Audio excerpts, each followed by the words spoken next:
Riavako malala ho mitompo ho aminareo ny fahasoavana sy ny fiadanany Jesoa Kristy tompontsika. Amen. Mandehana dia hazony hatrany ny faneken'ny tompo.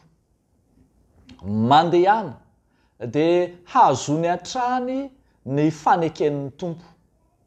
Zany no asongadiny mofinainantsika anio ao amin'ny Josoa toko 2 andininy voalohany hatramin'ny 2:40. Mandehana dia hazony hatrany ny faneken'ny tompo. Rehefa manakaiky ny tany Kanana ny zanak'Israely dia naniraka mpisafy tany roalahy Josoa izany toetry ny tany. Efa hitantsika ny amin'ny bokin'ny Nomery fa tamin'ny andro Mosesy dia efa naniraka mpisafy tany maro izay nilaza ratsy ny tany ka nilaza fa tsara dia tsara ny tany fa ny olona ao tsy ho resitsika, matanjaka izy. Ao ny hitanay tao ny Nefilima, ny Taranaki-Anakita, ny Amalekita, ny Kananita, matanjaka izy ka ho resintsika ary nahatonga ny zanak'Israely ray manontolo ny varaontsana tsy ety hiditra hiampitany amin'ny tany Kanana zany. Indro anefa izy mirahalahy irahana indray dia mandeha amin'ny fahatokiny. Rehefa nandeha izy dia hitantsika tsara ny fomba an'Andriamanitra azy fa hen'ny mpanjakany Jeriko fa misy mpisafy tany tonga ao an-tanàna ka naniraka olona izy. Nanao savahao ny tanàna, nanao azalambo hisambotra azy ireo ndrao hiditra ny zanak'Israely ka hibodo ny tany. Dia jerentsika tsara no ny fahatokinan'ny tompo ny fomba niarovan'Andriamanitra azy mirahalahy. Naniraka Andriamanitra vehivavy janga izay nandray azy ireo, nampiantrano azy, ary dia nanomana ny planina mihitsy ho fiarovana azy tamin'ny iraky ny mpanjaka tsy ho tratran'ireny. Tatsika eto ny andro alina izy napakatra azy tany an-tampon-trano ravehivavy ary dia nanomana rongony izay niatao an-tampon-trano mba ho azo hiafenana. Taorian'izany dia nifanao fanekena izy ireo. Ilay vehivavy ny teny mba ny amin'ny hanavotana azy tsy ho azo ny mpanenjika.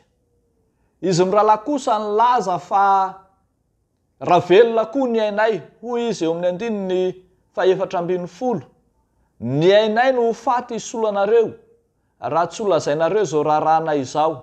Ary raha omeny Jehovah anay ny tany dia hamindra fosy anao izay marina aminao zahay.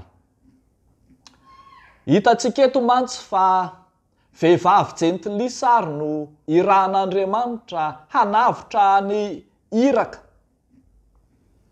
Vehivavy jentilisa mampahatsiaro ny faneken'Andriamanitra izay nataon'Andriamanitra tamin'ny zanak'Israely tany Egipta, izay nataon'Andriamanitra nampisasaka ny ranomasina mena, izay nataon'Andriamanitra ka nandreseny ny mpanjaka ny Siona sy Oga. Dia indro fanekena vaovao indray no nifanaovana. Ilay vehivavy Rahaba sy izy mirahalahy mba tsy hifandringana izy. Ilay tady izay nampidinana azy tamin'ny manda no marika sy ho fanekena fa tsy handringana azy sy ny ray aman-dreniny ny zanak'Israely.